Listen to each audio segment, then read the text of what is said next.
Shalom and welcome to Jerusalem Studio.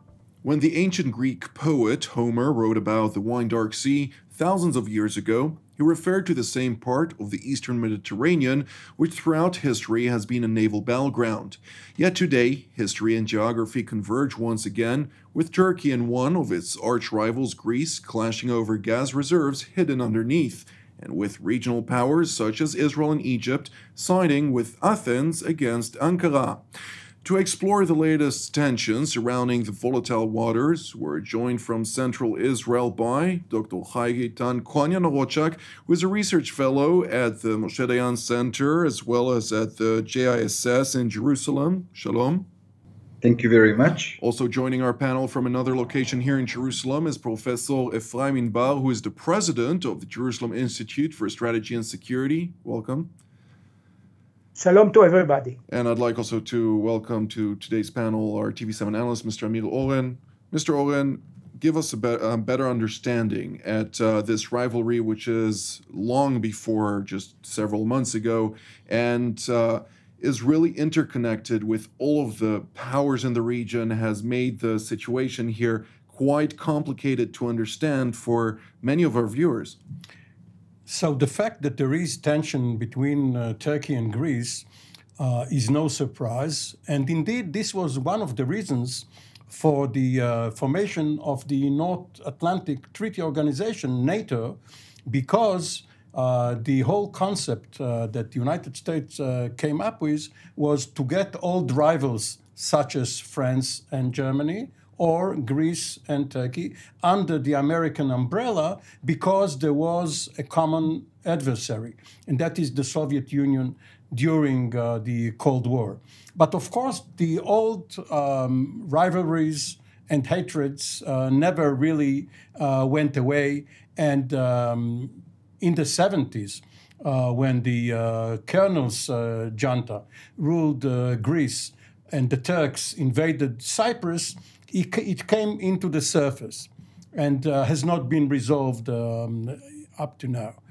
What has changed recently is the finding that this particular part of the Eastern Mediterranean is resource-rich, especially in gas reserves, and there are disputes regarding the sovereignty of particular parts of the Mediterranean, because there are so many islands there. You can have territorial waters in dispute because the mainland and part of an island could clash. What has happened in recent weeks is that the Turks have sent a survey ship into a disputed area quite close to a Greek island. And the survey ship is escorted by naval units. And Egypt has already come up with support for the Greek position. Israel obviously has been training with the Greek armed forces in recent years, ever since Turkey, which used to be Israel's ally, turned around and became its adversary. So right now, we are on the verge of a possible armed clash between Greece and Turkey, with other powers perhaps joining the fray. The US Sixth Fleet, which is a NATO force standing by, and the European Union, in which Turkey is not a member, only Greece is trying to mediate between the rivals. Indeed. I would like to refer the next question to Professor Inbar. To what degree is the situation volatile, considering that there is so much at stake with two economies which are quite substantial on the one hand, but also at a very low point on the other, needing that vital boost to replenish their coffers?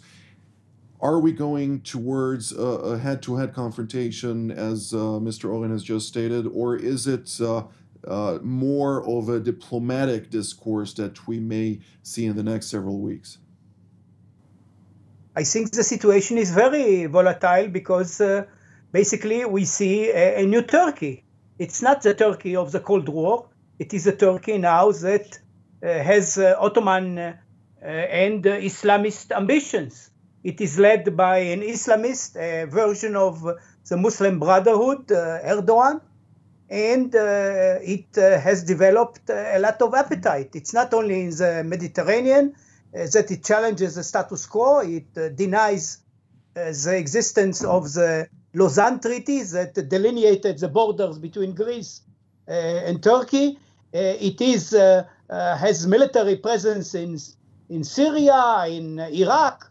It has a military presence in Qatar. It is a Turkey that is much more aggressive, ready to use force in the region. And the issue is not only energy, it's much more than that. Indeed. Dr. Cohen Yanarocak, to what degree do you see this in the same light? And are we seeing a Turkey that is seeking to expand its boundaries beyond the treaties that were signed following the First World War and established a new Turkey after the Ottoman Empire that has ruled the region for so many years? Well, from my perspective, what we are witnessing today in the Eastern Mediterranean, from my perspective, it's really similar to what was happened in 1996 when the two countries, when Greece and Turkey almost declared against each other war when they adopted a similar brinkmanship policy next to the Imia or Kardak Islands. Today, given the fact that both of the countries are suffering from negative ramifications of the coronavirus crisis, I sincerely don't think that both of the countries are really interested in declaring a war against each other, despite all of these propaganda in both of the countries. What I understand is, at least as a Turkey expert, I can tell for Turkey, Mr. Erdogan is taking the advantage of this historical rivalry in order to divert the attention of the problems at home. If I would like to make it more clear. Nowadays, the Turkish lira's devaluation is a very well-known fact in all markets. The Turkish citizens are becoming poorer on daily basis. Their ability to travel or their ability to buy imported goods are becoming almost impossible. So the unemployment also is rising in Turkey. And given all these facts, so Mr. Erdogan is using this historical ancient card that is the rivalry with Greece. He only recently converted the Orthodox Church, the Hagia Sophia, the cathedral of the Orthodox Christians, into a mosque. And now we are seeing brinkmanship in the Eastern Mediterranean. And let us also not forget, Turkey is also escalating the situation in the eastern border with Armenia because of the latest friction between Armenia and Azerbaijan. And regarding your question, whether Turkey would like to expand its borders, on paper, of course not. But of course not? What we are, because on paper they are not going to declare officially, that they would like to officially. Yeah, definitely. Thank you very much for correcting me. But on paper not.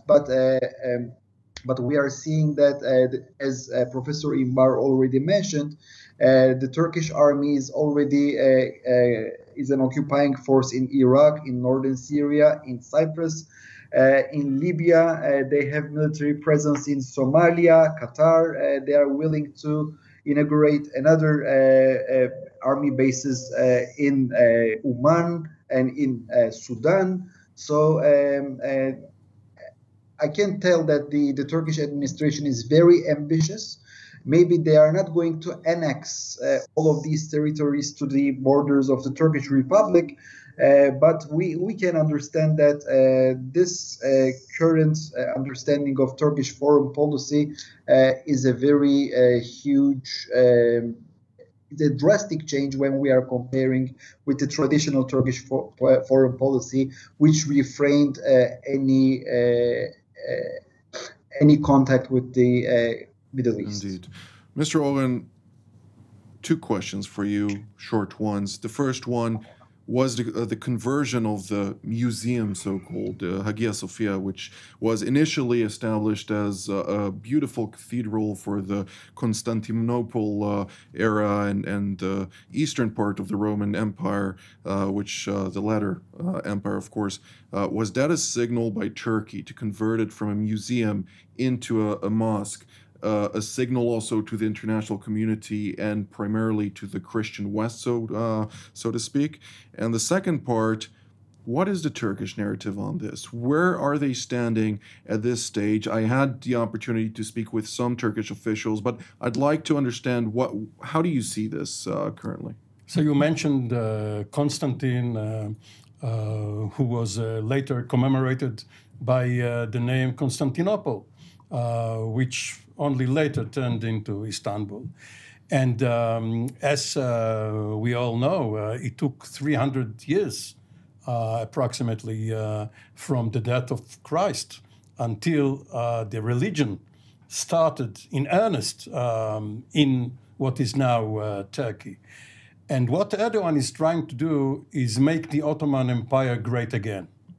Only this time around, he doesn't have weak entities around him the way it was in the 16th century, because again, we all remember that for 400 years, from 1517 to 1917, he ruled the very place from where we are broadcasting now. But this is all gone. Nevertheless, we couldn't necessarily call neither the Byzantine Empire nor the Mamluk Empire at 517 at the time weak. Compared to today, it's pretty much equal. The weak entities were around these empires until they fell. But of course, historians will tell you that this is a very tenuous relationship. But to be honest, we too are sitting in the city of David. We claim our heritage from the ancient Hebrews and Canaanites and what have you. So for Erdogan, who is a master politician, knows how to manipulate his audience, as Chai earlier mentioned. He uses it for domestic purposes. Of course, this is used to divert attention from real problems, and when the population is filled with nationalistic and religious fervor, they tend to forget for a moment that their bellies are empty. Indeed. Professor Inbal, it seems, though, when I had the opportunity to speak with Turkish officials, that they're very convicted about their rights. In their school of thought, they see a lot of the areas taken from them after the fall of the Ottoman Empire as illegitimate, as forced upon them, something that they expect to be returned to them, or at least to receive the rights on certain natural gas and other natural resources, which they claim should be theirs, regardless of claims of others, which are relevant to the law of the sea and international law as we know it. Well, first of all, I think that we should treat seriously the attempts by contemporary Turkey to lead again the Muslim world. And they use their enmity toward Israel, for example, in order to gain votes and sympathy in the Muslim world. We all know their activities in Jerusalem. And they said openly that they intend that their next target after Hagia Sophia to liberate Jerusalem from Zionist rule, which evokes certain feelings among Muslims. So this is part of their self-perception and their aggressive foreign policy. In terms of international law, I think that we see indeed a clash of interpretation of the law over the seas. We've seen separate agreements. First of all, the Libyan-Turkish agreement about delineating the economic exclusive zone in the Mediterranean, which actually ignored the rights of Greece. At the same time, we've seen also Egyptian-Greek agreement that to some extent overlooks Turkish rights as they see it. The issue is whether islands have a right to an economic zone. Most of the islands in the Aegean are, of course, Greek, and the Turks do not take lightly this fact, and they also want to increase their own rights around Cyprus, which is, it was mentioned before, partly occupied by Turkey since 1974. So we see, on one hand, symbolic clashes as well as economic clashes over the riches that are within the exclusive zones of each country. I must say that the Turkish-Libyan agreement affects Israel, of course, as well as Egypt, because if we really want to build a pipeline from the East Mediterranean to transfer gas to Europe that needs energy, the Libyan-Turkish map actually obstructs the free movement of this energy and give the Turks as well as the Libyans, Tripoli government, a right to interfere. And this is precisely why Egypt and Greece are together against Turkish growing influence. This struggle also involves Qatar.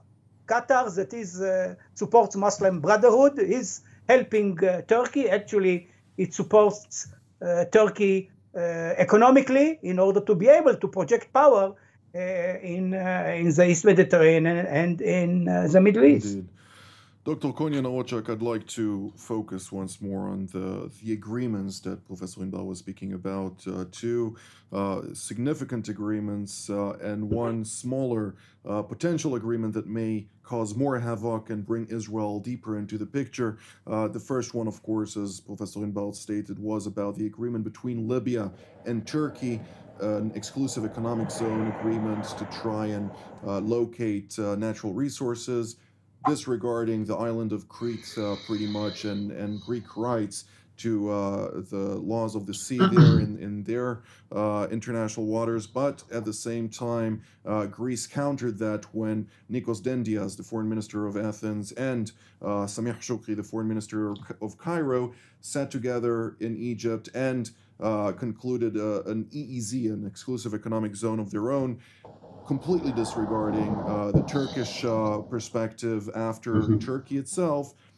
had extensive negotiations with the Germans about trying and alleviate tensions between Greece and Egypt. Now, a third point was specifically for Lebanon. Turkey is now entering into discussion, into dialogue with the caretaker of the government, as there is no government right now in Beirut, about building the port and potentially also expanding its capacity to start and establishing a certain EEZ agreement between Beirut and Ankara, which would ultimately trigger the dispute which currently persists between Israel and Lebanon. How is all of this connected? Is now Turkey trying to expand and capitalize on the different situations and current affairs or disasters that occur in the region, including, of course, the clashes in Libya between the East and the West, the horrendous explosion that occurred on the port of Beirut, and, of course, the instability that is caused because of the economic ramifications of the corona contagion? Well, as you said, everything is interconnected to everything. For instance, you forgot to mention about the latest deal between the United Arab Emirates and Israel. And from the Turkish point of view, the Turks are also seeing this particular normalization as a part of all of this picture. Of course, we cannot also separate this UAE and Israeli normalization from this big picture. As we may all remember, approximately, if I'm not mistaken, like 2 months ago, France, United Arab Emirates, Haftar, and Egypt they all, and also Republic of Cyprus and Greece, they made a very crucial declaration, and they warned Turkey for its own aggression. So in this full big picture, Turkey is feeling challenged, that all of these countries are challenging the Turkish foreign policy. And you also mentioned about Beirut. Especially in Lebanon, I can tell you that the Turks began to engage in an open war with the French. The Turkish president openly accused Macron for trying to recolonize Lebanon, and instead of France, Turks are trying to provide aid, economic aid, and humanitarian aid to Lebanon. So it's a very big picture. It's a very complex chess game, and from my perspective, everything is very much connected to everything, and both of the sides are trying to delegitimize the latest steps of the other. For instance, when Egypt and Greece are making this new EEZ agreement, so they are delegitimizing the Libyan-Turkish EEZ agreement, and as a result, we are seeing that the Turks are changing their policy, and they are adopting again a very aggressive brinkmanship policy by sending the Oruç seismic ship and the Turkish frigates to the place next to the Castellorizo island of Greece, and they declared a NAVTEX, which means that the Turkish fleets declared a certain area as a closed military area, and of course that particular area is claimed by Greece as an area of exclusive economic zone. So that's why we happen to see that also the Greek air forces and the Greek navy began to involve in this friction. And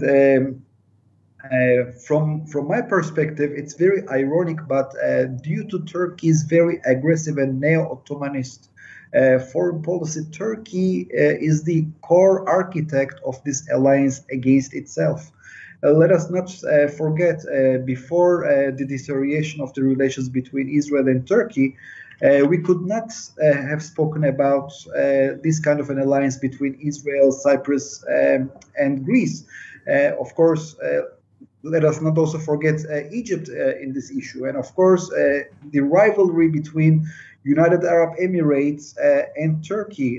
Turkey is holding United Arab Emirates responsible as one of the responsibles, for the failed coup attempt. They think that the Palestinian Mohammed Dahlan is one of the most important financiers of the coup perpetrators. So we cannot really speak about a normalized relationship between all of these countries. So from my perspective, the biggest biggest winner in all of this game, from my perspective, is Greece and Cyprus, because of this aggressive policy of Turkey, they basically found real good friends, new friends. Indeed, and we see, of course, the French entering this arena a lot stronger with force. We hear also President Emmanuel Macron also to Cyprus. Speaking. Indeed, we're hearing President Emmanuel Macron calling for the European nations to unite in confronting Turkey.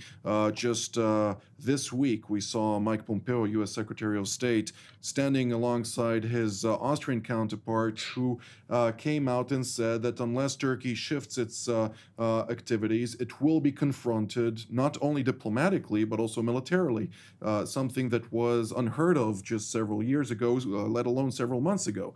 To what degree can we see, we don't have very much time for this, but Mr. Oren, to what degree do we see France entering even deeper into this, Saudi Arabia slowly backtracking from Lebanon, so it seems, since Hariri came out of the office, and Turkey taking its place as the so-called guardians of the Sunni Muslims in Lebanon? is Israel expected to also take a role in this whole situation? Well, Turkey bears a grudge towards France going back to when Sarkozy was in power, because the Turks blame mostly the French, of course, also the Germans and others, for blocking Turkey's entry into the EU for fear that the French weight in the councils of Europe will be lessened by an equivalent number of Turks. So yes, there is some Turkish-French tension. However, we are 2.5 months before the elections in the United States. Rationally, one would suppose that the tension there in the Mediterranean could wait, but we remember that sometimes on the eve of elections, it is the time for escalation when one least expects it. And the Israeli angle to things, and even more so, the American angle to things, regardless of who is sitting in the Oval Office, they still own a big portion, not a majority shareholder, but a big portion of all of Israel's offshore gas and energy reservoirs, which ultimately constitutes within the national security interests of the United States, which triggers also the capacity of the United States to exercise military force. Will this dissuade the Turks from using it in order to attack Israel? Well, the Turks have Incirlik, they can cancel NATO operations from there, and they have a human bomb, the hundreds of thousands, perhaps millions of migrants, which they can unleash on Europe. So all heads would be cooler, probably. Well, unfortunately, this is all the time that we have for today, so I'd like to thank each and every one of you, Dr. Cohen Yanarocak, Professor Inbar, and Mr. Oren for being with us here today. And I'd like to thank our viewers as well, and we will see you next time.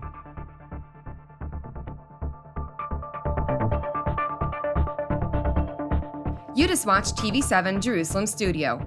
We encourage you to pray for the challenges raised in today's program. If you were blessed by our production, please consider supporting TV7 Israel. The details of our respective bank accounts for donations from Europe and the United States appear on the screen. Your generosity allows us to continue to serve God's calling, to broadcast content that truly matters through TV7 Israel from Jerusalem.